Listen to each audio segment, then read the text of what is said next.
Good morning, everybody. Sorry for the little lateness, but we are here, and this is your another weekly edition of Mission Star Podcast.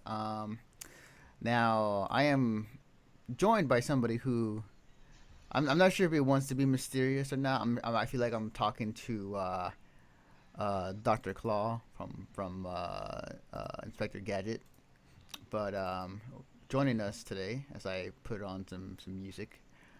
Hang on a minute. Is Greg Dietz? As Hi. So yeah, I'm using my sister's laptop because I've been up since 6 a.m. helping her with her and her family with this yard sale, selling some of my stuff as well. And I totally forgot about the stream today, and so I was like, Lily, laptop, can I use? I'll be back in like an hour. right. So we got a ton of new stuff for you guys. Obviously there's been some sort of big news that happened this past week, video game news and not video game news. Um, but we'll get to the good parts soon enough. Anyways, so let's start off somewhere. Let's see if I got some show notes. Let's start off with some sad news actually. So remember Battlefield Heroes, Greg, when that came out? Sure. That game, in my opinion, was actually fun for what it was. It was a TF2 clone, but you could play it on a browser and online against other people, and it was fine. I liked it, and yeah, it was a really cool game. The reason why I bring this up is because recently they've been announced that Battlefield Heroes is shutting down servers on July 14th. Oh, which actually happened. Oh no, my bad. It's in the down the road. Sorry, I'm still waking up. Um. So yeah, I mean they're shutting down the servers, which is it's sad, kind of. I mean like it's.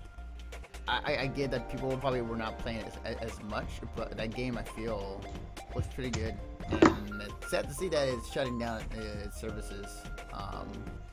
And yeah, I just wish that more people played it, in my opinion. But then again, like there was TF2 for free, so it's kind of hard to fight against that. It's really hard to say that people should play a free to play um, shooter when it's easier to do it in other forms and fun and more entertaining with other games. So Yeah, true. But yeah, I mean, it is what it is. It's just kind of sad to see that it's gone away. But for people who haven't played it or wants to check it out, please do so now. You got until July. So, but yeah, just want to say a little something about that. Okay, so let's see. All right, so next thing on our list that I want to tackle. So E3 is literally around the corner. It is like about a month and a half away. Oh, see, it's April. Yeah, it's a month and a half away. So E3 is around the corner, and more speculation in terms of games and anything leaking out is coming out or is being reported on.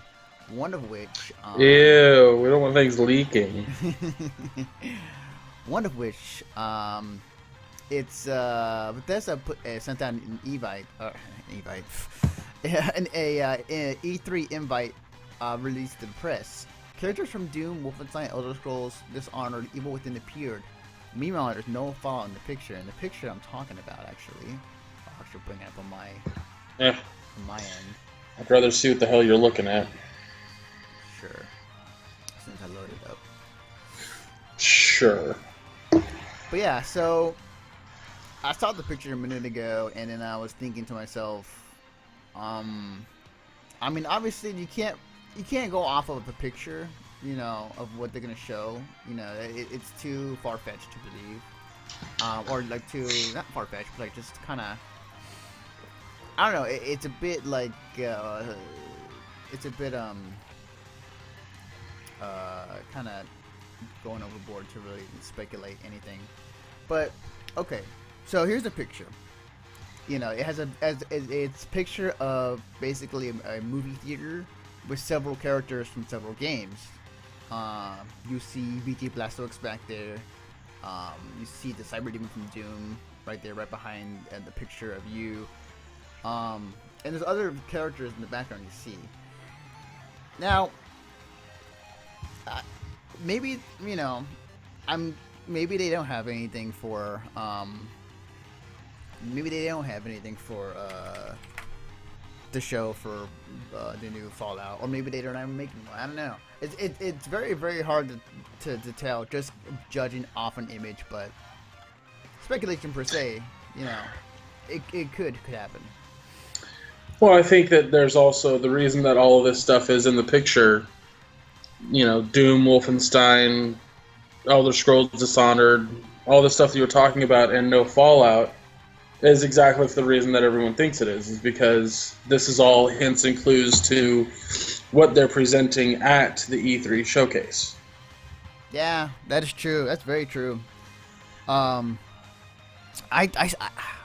think that I think they will show. I think they will show Battlefront. I still am a firm believer in terms of like what they're gonna show. I think that yes, the image kind of showcases and indicates what they're gonna plan to show off, but it's no indication like this is a definitive like amount of games or definitive certain type of games are only shown at E3. Although I will be surprised that they do not show anything but Fallout, to be honest, because there's been a lot of speculation and a lot of people feel like they're working on a new Fallout game. Also, because it's been a while too since the last Fallout game came out. But Yeah. we could be wrong. We could be wrong, which would be surprising. I mean, not surprising for us, but surprising just like they won't have it there. So, ow, hit my knee. That'll wake me up.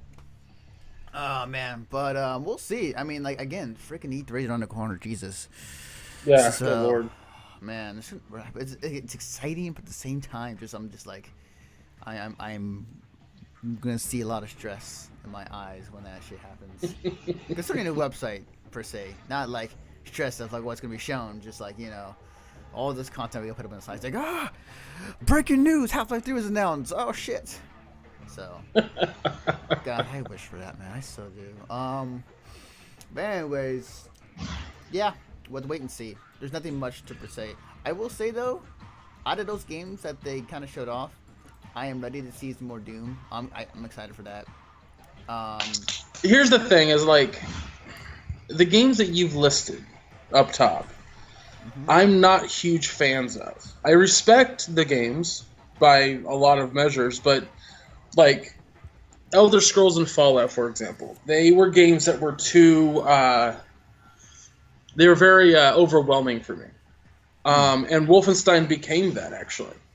Like it was very straightforward, and I knew exactly what to do once I got into the game. But like once the game became more than that, I was just kind of like, I'm gonna step away from it. And maybe that's just because my fascination with games that are linear. Like a lot of people are like, well, I need more exploration and blah blah blah in my games. It's like, no, when I play a Zelda game, I pull up strategy guides. Like that's just the type of gamer I am. I want story in my games. I don't want to have to go through a giant area and make my own path. Like that first level, where in Wolfenstein, after you after the whole World War II part where you're like in the trenches and shit. Oh, sorry. Nah, it's okay. Like it just turned me off from the game. But I know that it turns a lot of people on to the game. Like that's a point of interest that a lot of people really enjoy. So I have like the reason I'm saying this is because Bethesda's E3 press conference or whatever they're calling it. I'm not super like, let's do it, guys. Let's go for it. Like I'm just kind of like, eh. But that's because of my feelings towards the games listed. I've never been a huge Doom fan. Again, respect the shit out of it. I mean, it brought a lot forward to the first-person market, so... But we'll see. Agreed. If anything, like, it's gonna be wait and see for kind of for most of these things. I do believe that, Like I'm excited for a few of those games. And maybe they'll have something that have shown that might be new. Maybe a new IP that might show off later in the E3. Who knows? Tons of speculation, tons of everything in terms of what's going to be happening at E3 this year. But we'll wait and see when that happens. So let's see. Let me pop this up. Computer, be nice to me. Also, just a little nerdy side note. This is episode 69. So just throwing it out there. This is the sexy edition. So I've been doing a pretty good job. Put it in some innuendos or whatever. Not yet, but I will in a minute or soon-ish. Okay. So last night I went to a friend's birthday party. And we were having drinks. We were eating some good pizza, and everybody was having fun playing video games, specifically fighting games. And I remember seeing this story, and I was talking to a friend of mine about it, and it's just, I get it, but I don't get it. So recently there's been some leaked information in terms of people have found audio files in the new 3DS port of I think it was part of Mewtwo, because like Mewtwo came out recently on Smash on 3DS and on Wii U, and people found, I think, information within that code that showed off sound files for both Roy from Fire Emblem, which was a character that was in Smash before, and also they also have audio files of Ryu from Street Fighter. Now, okay, Roy, I understand, sure. Ryu, I don't know. I mean, sure, he's been in other games before, he's been in crossovers before, but Ryu in Smash, I don't know, honestly, about having him in there. Yeah, I feel like that's something, if that is the case, because Roy makes sense. Roy's been in the other one before, so whatever. Mm-hmm. But if Ryu and Roy are going to be added DLC down the line, I think that Capcom and Nintendo would make a huge thing of it at E3. They would. I wouldn't be surprised if they show us in E3 as well about it. I mean, because technically, Capcom has Mega Man in the game. Like, it's not impossible for Ryu to make an appearance. It's really not. We've already established that Capcom is down. We've established that Namco's down. We've established that all these other companies are absolutely okay with having their property in Smash, especially with that voting system that came out after their conference, or the Direct. And I think having Ryu in Smash would be great. Or Ryu, however the fuck you want to pronounce it. Right. So I'm absolutely 100% okay with that. Like, I think it's not an issue at all. The great thing about Smash Brothers is, oh, pardon me. Okay, Beneficent 6. The important thing about Smash Brothers is a variety of characters, a large variety of characters. So I'm 100% okay with Ryu. And Ryu makes sense. He's a fighting game character to begin with. Yeah. And I can already think of, like, his projectile would be the Hadouken. Yeah. His up B would be the spinning uppercut. Yeah. And you could technically, you could have his Smash Ball just be a Hyper Hadouken, which is technically already a thing. Yeah, that's true. So it really wouldn't be hard integrating him into Smash at all.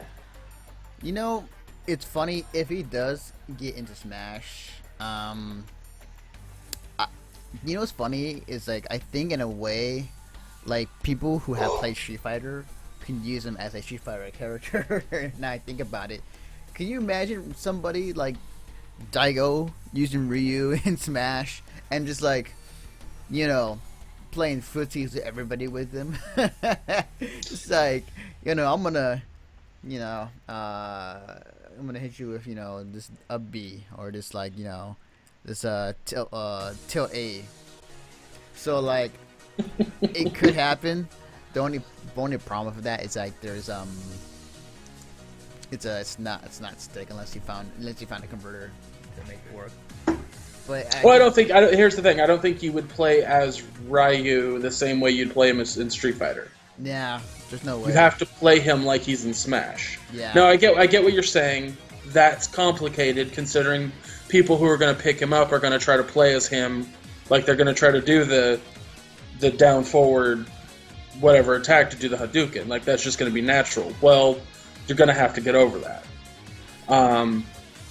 I think that if first off, I think one of the big things is if the fighting game community or the competitive fighting game community goes Ryu's too OP, he's not allowed to be used, then that's perfectly understandable because not only is he DLC, but he's also OP, so he's not allowed to be used. Right. But having him in the game as a whole, I don't think is a bad thing. It's just kind of weird to see that, but like at the same time, I think you convinced me because I remember you saying that Capcom kind of needs cash and like did like say that they're okay with people using their or these other companies like using their characters for the right price. Yeah. So I can see it. They're in some money issues right now. So yeah. So Ryu coming to a Smash near you. Man, it's gonna be weird. It's gonna be weird as shit to see that. But speaking of other video game quote unquote controversies. So Greg, you, me, and Ramen were talking about this, and other people as well chimed in about Mortal Kombat X. Now it came out a week ago. The console version is great; they work perfectly fine. The PC version is very, very buggy. I think that's just they developed it for console. They didn't develop it for PC. Right? Yeah, it was somebody else. But, it was a third party. Yeah. So that's a number of problems. Like that's just a thing. Like yeah, it sucks. Sorry, PC guys, you're gonna have to just deal with it because it's like take Titanfall for example. It was developed for the Xbox One. It came out on the 360 and PC, but those were lesser versions of the game. Right. So, I mean, it's just when a company develops something for something specifically, and it gets ported, you're always going to deal with issues. And I guess that there's are massive issues, like game breaking issues.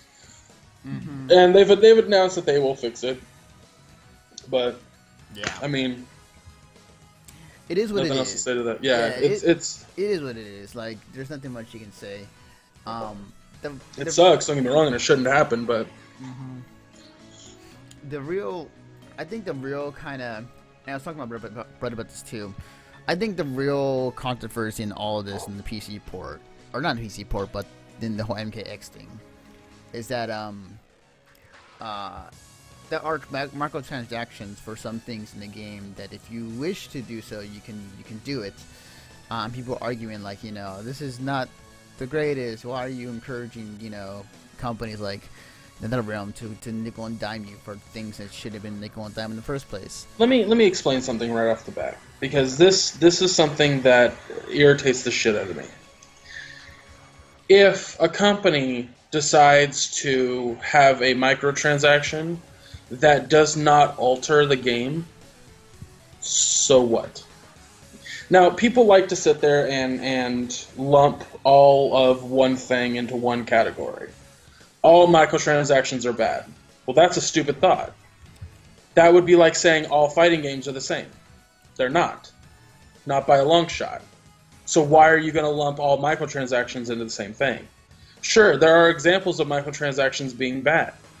Like Plants vs. Zombies 2. You have to buy things to beat that game. That sucks. That should not be a thing.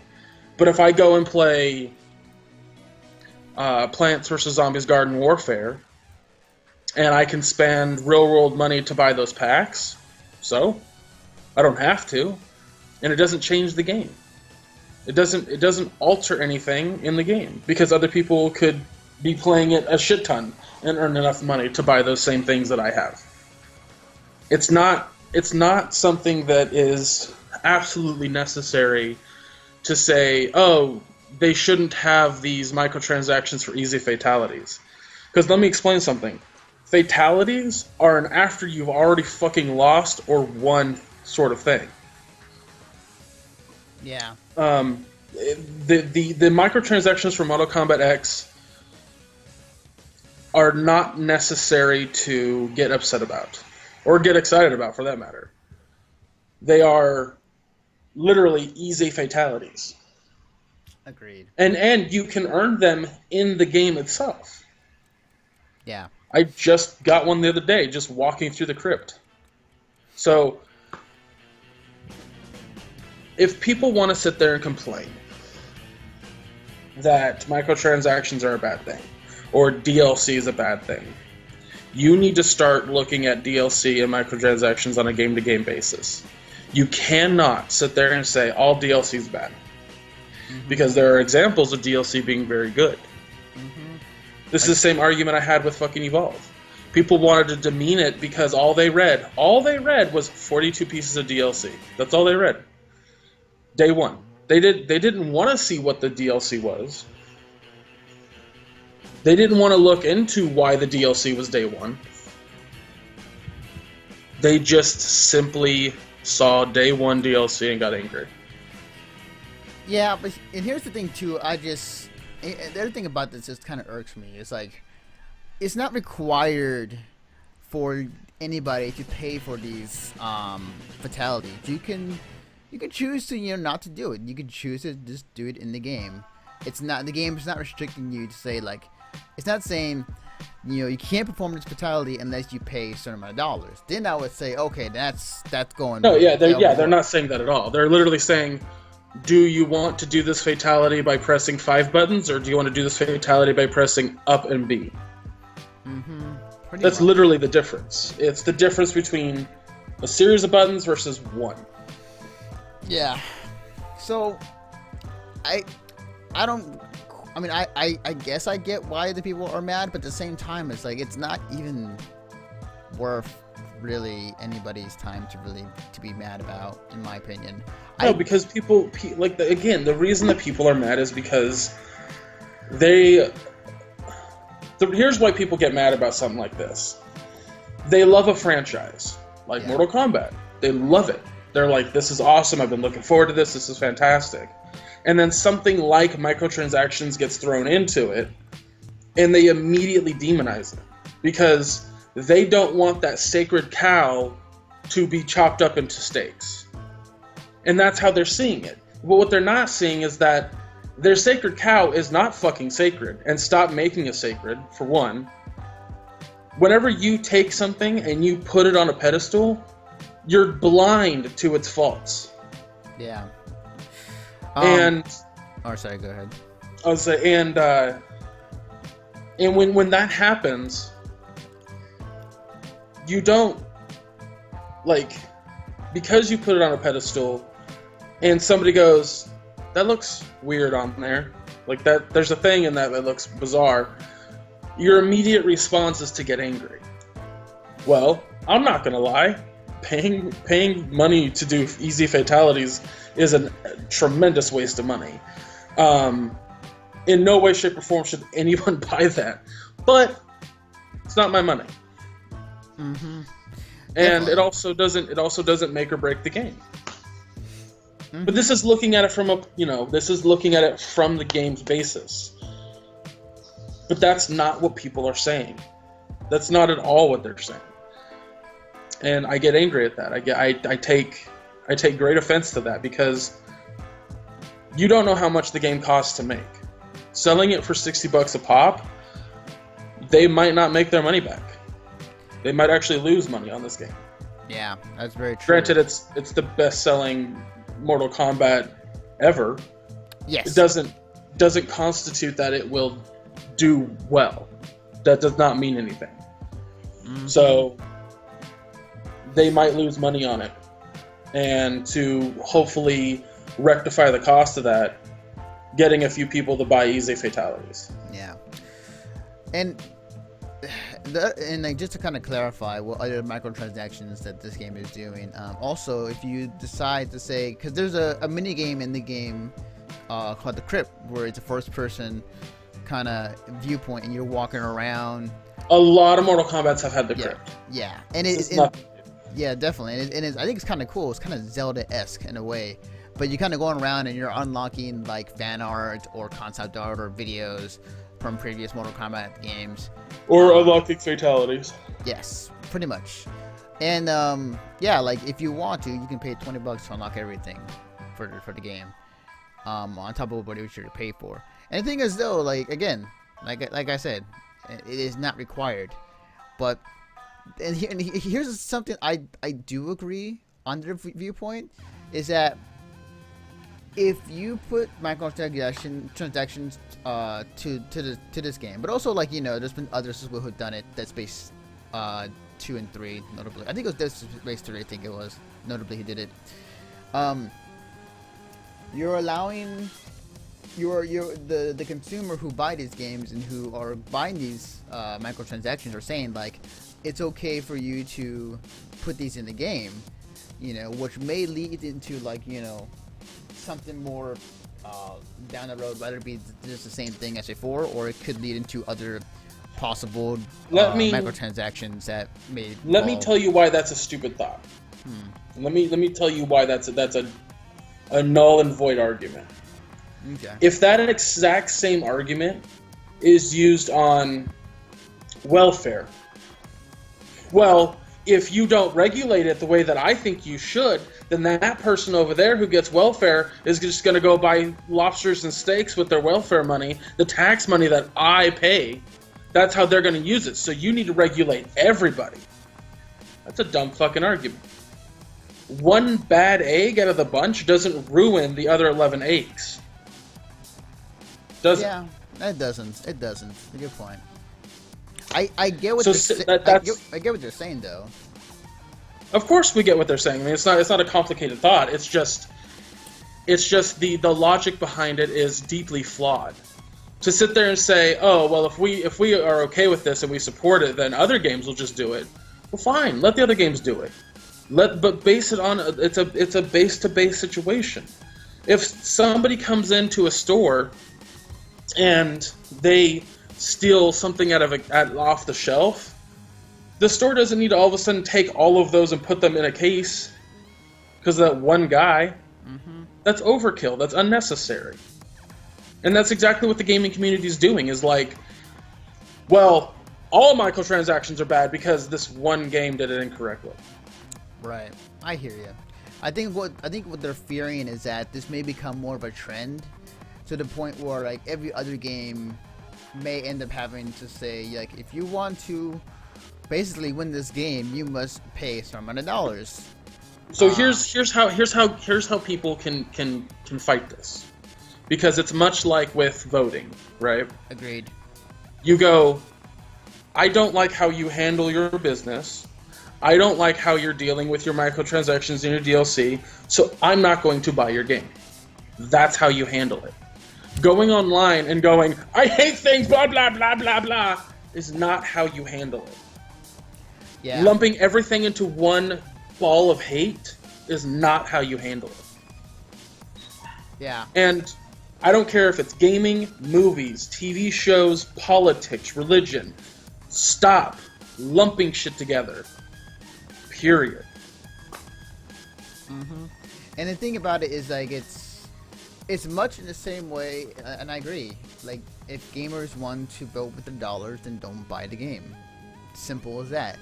The problem is, we're in a kind of generation where we must play this now, so we can be in a conversation with other people that are also playing this right now. That's and fine. moving on. That's different than sitting there going, well, I really want Mortal Kombat X, so I gotta buy it now and play it now, so that way I'm in the conversation. Oh shit, there's other things to buy. I have to buy this stuff now, but I don't want to buy it because stop being the Micro Machines guy. Calm the fuck down and think about the situation at hand. Mm-hmm. If you sit there and get angry at the microtransactions, it's because you think that you have to buy them. Yeah. That's stupid. Here, a fun fact: when game companies release a game and they make money off the game they sell, like they put in microtransactions to also make more money to help balance out how much they spent on the game versus how much they want to earn as profits. So it's not like they're nickel and dime you because they can. They're nickel and dime you so they can make that money back, because it costs a lot of money. And as Greg is making it rain in the dark, I had like a strip club over here. I sold a few of my items today, so I made $7. Woo. Big roller over here. You don't have a yard sale. Look, you don't have a yard sale to make money. You have a yard sale to get rid of shit. Mm-hmm. And make a few bucks on it. Speaking of money, speaking of making it rain, let's talk about GTA 5. This surprises me. This really does. GTA 5 came out on PC actually the same day as MKX on PC on Steam. And in the span of like a couple days, it nearly sold over 1 million copies, which is insane for a game that's about, what, 2 years old? Almost 2. Yeah, like, don't get me wrong, GTA 5 is a great game. I think it's probably maybe the best GTA in the series, arguably. But I have my thing. I have my thing about it. I think I've talked about it on the podcast before, but the story is fucking phenomenal to the game. It's fantastic. The gameplay is wonderful. It controls well. But when I had to deal with 3 straight months of just not being able to play the online and having to deal with a bunch of just miscellaneous bullshit, that bridge was burned, and I have no interest in going back. But for PC players who've been waiting for it, who didn't get to play it on the 360, who did get to play it on the newer consoles, and now they get it. They get the finished version of the game. Yeah, they do. And I in no way, shape, or form hold any ill will towards Rockstar, and they deserve that 1 million copies sold. They absolutely deserve it. It's crazy to think about. Like, even to this day, people would love the crap out of GTA. I mean, like, if it was any other game that came out, sure, it'll make money, but it wouldn't sell over 1 million copies online. That, to me, is crazy to think about. But yeah, it's just nuts. It's nuts when it happens. I was like, wow, people love the game still. But yeah, good to them. Good to 2K. You know, it just shows that, you know, a lot of people on PC love the game, but also, like, there's a lot of people on PC who will buy games at the same time. I have a shit ton of games I've not played yet on my Steam list. So let's see. So good for them, for sure. Okay. So I'm gonna tell you guys a little story. I was in class for Thursday morning. I have no idea that Star Wars was live streaming on YouTube of their panels and events. Star Wars Celebration. Yes, which is in Anaheim this year.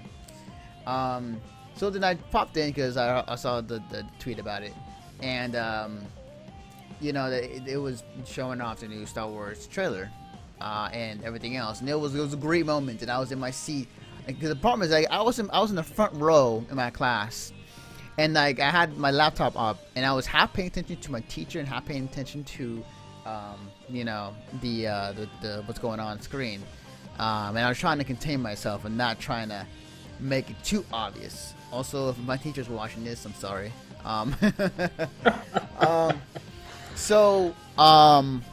You know, I end up watching it alongside the Battlefront trailer, and I was so excited.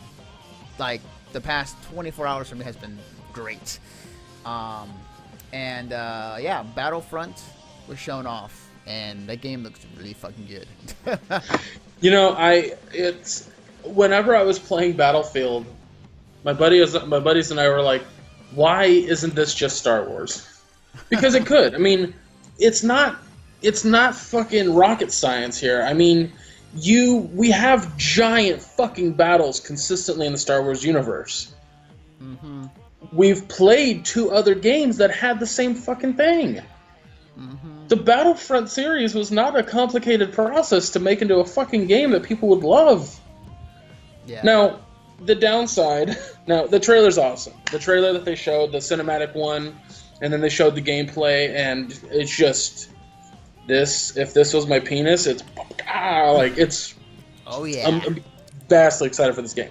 I was excited for this game when they announced it at E3, and it was just it was mostly snow. I was just like, yes, new Battlefront. Like, I was in. They already had my money. Mm-hmm. That being said, it's only got 4 maps. I mean, right now, but there'll be more. It's soon to come. I would doubt. I mean, and there's also possible DLC, which is fine map-wise. It was fine. I did watch the panel after they showed the trailer of it, just to see what that say about the game, what else they're gonna say. So the game is coming out this year. It's coming out on November 17th. Yeah. And they're also doing a tie-in free DLC map for the upcoming Star Wars movie. The game is gonna be kind of the same as it was in the last 2 games, where you can choose to be any of the soldiers, but also at a certain point you can also be one of the villains or heroes, like Boba Fett. Right. Which is exactly how it should be. Here's the thing: is if they said it's only 4 maps.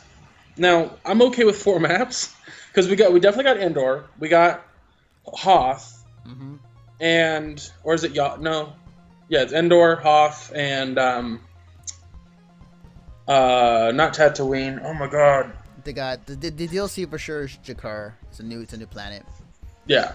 Well, the thing that what I was getting at is there's going to be no space battles like there was in number 2, mm-hmm. which is totally cool. Like the space battles are actually kind of shitty levels. Yeah. But they want everything contained on one map, which means it leads me to believe that, and this is only for the new consoles, this game is going to be enormous. 4 maps. I'm cool with 4 maps if the fucking maps are fucking massive. If it takes me 20 minutes to get from point A to the map to the other just by running, I am so in. It's not even funny. Yeah. And I hope there's 5 classes for both the Rebels and the Empire, because that's another thing.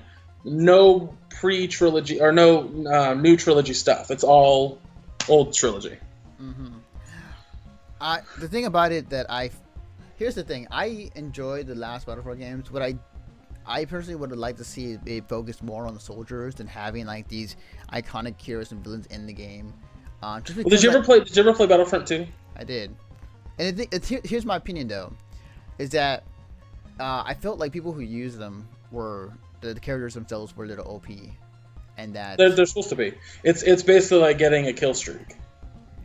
I get it, but I just don't.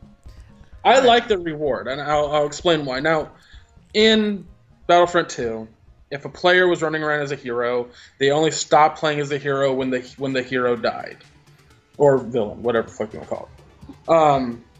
And so they could essentially run around as long as they wanted to, as long as they were living. I don't want that in this one. Put a time limit on the character. Yes, agreed. If that's the case, I'll be down for it. Yeah. I don't think they will. Sure, I'll tell you right now, I don't think they will, but yeah. I'm very regardless of the hero characters, I'm so into this game. I tell people this all the time, yes, Battlefront 2 has not aged well. It controls very clunkily. It's hard to play because it's a single stick shooter, mm-hmm. for one. Mm-hmm. And but the way that multiplayer, or the way that first-person shooters have developed up to this point, especially on console, it can only be an amazing game at this point. Mm-hmm. And they also announced that the game, as long as the online works. that's a big thing.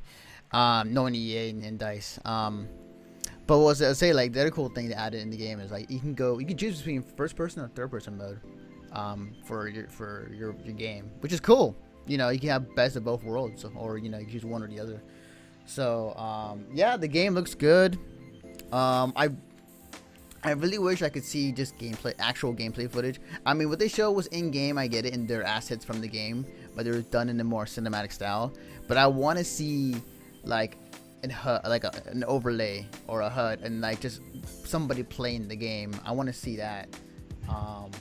I think I'm probably still gonna get the game, but I just want to see that just to kind of, I want to say confirm myself, but just like, you know, just something that's, you know, that shows off like more than just a cinematic look of it. So, but yeah, that's Battlefront, and I think that's pretty much our show actually for this morning. It's a little on the short end, but you know, it is what it is. Yeah, it is. Yeah. Also because I woke up late this morning because I was out partying last night. So before we go, Greg, where can I find you on the internet? You can find me on Twitter and Facebook by searching Chub Rocky Geek. You can find me on YouTube and by searching Chub Rocky Geek. I do a stream scheduled right now every Wednesday. I'm also doing Tuesdays for a little bit because of a certain show that's not there. There's a lot of transition going on with Heat, so just follow Half Empty Energy Tank on Twitch. And yeah, you'll know when I'm streaming. Other than that, I got reviews and stuff coming up on Half Empty's or on Mission Starts podcast website. I have a lot of reviews that I'm working on right now, so just stick around and you'll see more. Awesome. You can follow me personally on Twitter at the Fitness Naruto, as you see on your screen. You can follow the work that me and Greg do on our website at Mission Star Podcast. Hang on. I got my mouth. missionstartpodcast.com. And while I'm at it, actually, let me scroll over to this slide. Yeah. So, if you enjoy this podcast or this show, please subscribe to us on our iTunes and Stitcher for Mission Start Podcast for the audio version. You can also, and I'll type this in actually, on our chat. You can also subscribe to our YouTube channel, which also will host these live video podcasts of our shows. If you enjoy convention talk, if you enjoy us talking about you know, the conventions we've been to, anime, video game, whatever, and giving a kind of critique of it afterwards, I suggest to go check out the content over on our website, also on iTunes and Stitcher. If you're more into comic books, entertainment, HBO news, things like that, check out Jeremy's podcast. It's hosted also on our website, The Rolling 20s, which also can be found on iTunes and Stitcher. And that's gonna do it for us. In terms of almost flashing their ad. In terms of anything else down the pipeline, we are prepping for Fanime coming up pretty soon, and a lot of pretty much that. But we got some other stuff coming down the pipeline as well. And also, if you're watching this, please subscribe to our Twitch channel. Follow us. Tell people about it. You can also donate if you want to. It's not required, but if you want to, go for it. Fucking microtransactions. Yes, it will cost you $5 to watch a stream. Oh man. Man, that's fun. Good jokes. Anyways, that's gonna do it for episode 69. So we'll see you guys next time, and stay sexy, all ya.